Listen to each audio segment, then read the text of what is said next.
An announcement on the location of a Michigan cheese processing plant is imminent. What you want is a balance between, hopefully between fluid and cheese and butter and the powder products. And the one area that we're light in this state is cheese production. Fruit and vegetable technologies are the focus of Michigan State University's upcoming Ag Innovation Day. And Michigan Agricultural Commodities' Chris Betz will join us with a market update. I'm Janelle Brose, and this is Farm News 5. Farm News 5 is brought to you by Ford. It's been a long time coming, but an announcement is expected soon on a long-planned cheese processing plant in Michigan. Ken Nobis, president of the Michigan Milk Producers Association, told Farm News 5 that an official announcement will be coming in less than 2 weeks. MMPA will probably have a supply contract with that plant. We will not be an equity partner. It's a partnership between Glanbia, DFA, and Select Milk Producers. It's actually a carbon copy of a plant those three entities have built in New Mexico. But they have said all along that from the day they break ground till they can process milk will take 2.5 years.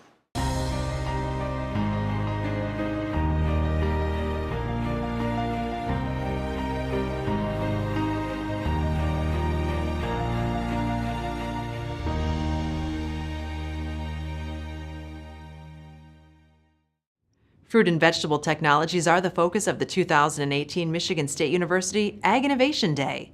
The third annual event will take place June 28th at the MSU Southwest Research and Extension Center. The morning program will focus on topics affecting the overall fruit and vegetable industry. During the afternoon, producers will have the opportunity to choose from 3 in-depth tracks focusing on vegetables, fruit, or grapes. So for tree fruit growers, they'll be able to see demonstrations and learn about new research related to high-density orchards, particularly for stone fruit. Also, different ways to be able to manage insect pests like spotted wing Drosophila, as well as also learn further about how to mitigate environmental challenges related to changes in the weather and cold. For grape growers or those that manage vineyards, they'll have the opportunity to see some of the first research discussed relating to the project that's been called Vineyard of the Future, which looks at basically high-density vineyards for juice grape growers. There will also be some further discussion as it relates to the use of high tunnels, but also as well as irrigation, but there will also be an important topic related to disease management within vegetable fields, as well as the use of cover crops, specifically looking at different mixes and how it impacts subsequent organic matter development within the soil after use.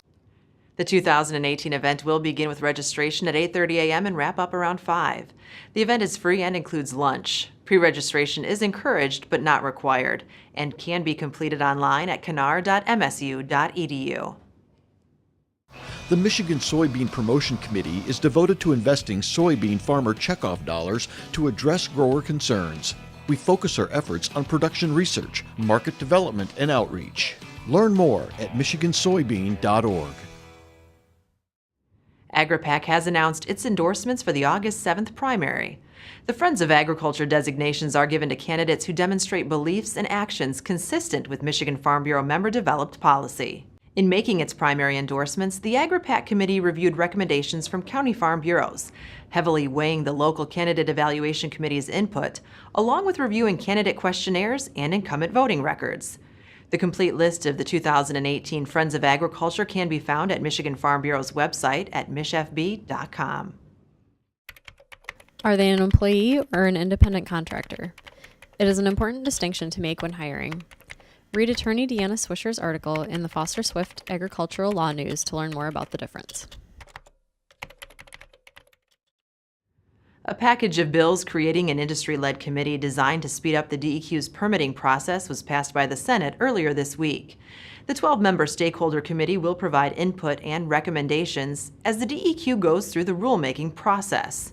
The bills now head to the governor's desk for his signature. With a look at the latest market activity, here is Michigan Ag Commodities' Chris Betz. Thanks, Janelle. This week has been dominated by bearish trade for corn, soybeans, and wheat. Favorable weather for crop development in the Midwest and early wheat harvest in the Southern Plains has weighed on trade, but the bigger story has been heightened trade tensions between the U.S. and China. Chatter all week surrounded another round of U.S. tariffs on Chinese imports. Friday morning, talk turned to reality as the White House announced a 25% tariff on up to $50 billion in Chinese goods. President Trump said the tariffs are in light of China's theft of intellectual property and technology and its other unfair trade practices. China has said prior that additional tariffs by the United States would take previous agreements and trade negotiations off the table, as well as retaliatory measures of their own. President Trump has said additional tariffs may be implemented should the Chinese retaliate with duties on U.S. crops or other products. Soybeans and corn have dived to new contract lows in the wake of the news. Speculative trade will not be keen on placing bullish bets on politically driven outcomes and are being forced to take a pessimistic stance at this point. For more market information, go to michag.com. With Michigan Agricultural Commodities, I'm Chris Betz. For more news and video, visit MichiganFarmNews.com and the Michigan Farm Bureau channel on YouTube. With Farm News 5, I'm Janelle Brose. Have a great week of farming.